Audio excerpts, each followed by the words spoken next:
ሰላም የሁሉ ነገር መሰረት ነው። በቅድሚያ የሰላም መሰረታዊያን ምንድናቸው የሚለውን ከመዳሰስ እንጀምር። የአንድ ሀገር ሰላም በጽኑ መሰረት ላይ እንዲቆም ሊሟሉ የሚገቡ ቁልፍ ጉዳዮች አሉ።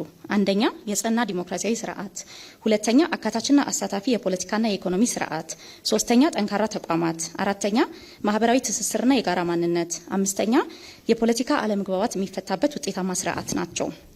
የአንድ ሀገር ሰላምና ደህንነት ታሪካዊ መነሻ፣ መዋቅራዊ መሰረትና ቀጠናዊ ገጽታ ያለው ሲሆን ቅቡልነት ያለው የዲሞክራሲ ሂደት፣ አካታችና አሳታፊ የፖለቲካ ስርዓት፣ ጠንካራ ተቋማት፣ የጋራ ትርክት እንዲሁም ውጤታማ ያለመግባባት መፍቻ ስርዓት ያሉት ሀገር ዘላቂ ሰላምን ለማረጋገጥና የሀገር ደህንነትን ለመጠበቅ ጽኑ መሰረት ይኖረዋል። ብልጽግና ፓርቲ የተረከባት እነዚህ መሰረታዊያን የተናጉባት ዘላቂ ሰላምና ብልጽግናን የሚያደናቀፉ ብዙ ፈተናዎች የተደቀኑባት ኢትዮጵያን ነው። ፓርቲያችን ለሀገራችን ሰላምና ደህንነት ተግዳሮቶች ዋና መነሻ ከመንግስትነት ታሪካችን ጋር ተመጣጣኝ የሆነ የሀገረ መንግስት ግንባታና ጠንካራ የፖለቲካ ስርዓት አለመገንባታችን እንደሆነ ያምናል።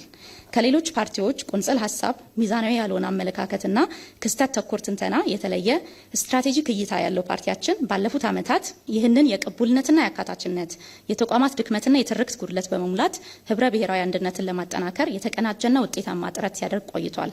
ብልጽግና ፓርቲ ተአማኒ የዲሞክራሲ ስርዓት ለመገንባት የፖለቲካ ምህዳሩን ያጠበቡ አሰራሮችን የሚያርሙ ሰፊ የህግ ማሻሻያዎችን አድርጓል።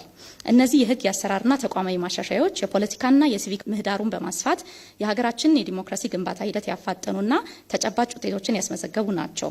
ብልጽግና ፓርቲ የተረከበውን አግላይ ስርዓት ለማረም የተለያየ የፖለቲካ አቋም ያላቸው ፓርቲዎችና ቡድኖች ወደ ሀገራቸው እንዲገቡ ጥሪ አድርጎ ሰፊ ተሳትፎ የሚያደርጉበትን መንገድ ከፍቷል። የመሀልና የዳር የፖለቲካ ትርክትን በማስቀረት ህብረ ብሔራዊነትና አንድነትን ባስታረቀ ሚዛናዊ ቀመር ሁሉም ኢትዮጵያዊ በሀገሩ ጉዳይ የሚወከልበት የተለያዩ የፖለቲካ ፓርቲዎች በመንግስት መዋቅር ተሳትፎ የሚያደርጉበት አካታች የመንግስት ስርዓት እየገነባ እንገኛለን። ብልጽግና ተቋማት ለጸና የሀገረ መንግስት ግንባታ ያላቸውን ልዩ ፋይዳ በመገንዘብ ባለፉት ዓመታት በሚያስፈልጋቸው የሰው ኃይል የፋይናንስና የቴክኖሎጂ አቅም እንዲታጠቁ አድርጓል።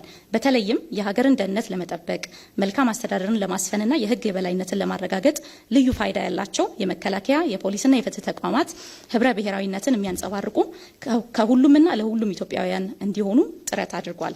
የተጠያቂነት ስርዓትን በማጠናከር በመንግስትና ፓርቲ መዋቅር ውስጥ ስለሚፈጠሩ ጥሰቶችና ጥፋቶች ተገቢውን ምላሽ እየሰጠ ይገኛል።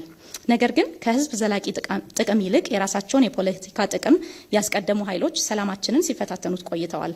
ብልጽግና በጠንካራ የህግ ማስከበር ስራ የህዝቡን ደህንነት ከማረጋገጥ ጎን ለጎን በትዕግስትና በሆደ ሰፊነት መሳሪያ ያነገቡ ቡድኖች ወደ ቀልባቸው ተመልሰው በሰላማዊ ምክክር እንዲታቀፉ ያለሰለሰ ጥረት ሲያደርግ ቆይቷል። ግጭቶችን በምክክር ልዩነቶችን በጠረጴዛ ዙሪያ መፍታት ይሻላል የሚለውን በጽኑ የሚያምነው ፓርቲያችን የሰሜኑ ጦርነት መፍትሄ እንዲያገኝ ከሌሎችም የታጠቁ ቡድኖች ጋር በተደረጉ ውይይቶች በሺዎች የሚቆጠሩ ታጣቂዎች ወደ መደበኛ ህይወት እንዲመለሱና የሰላም ምህዳሩ እንዲሰፋ አድርጓል።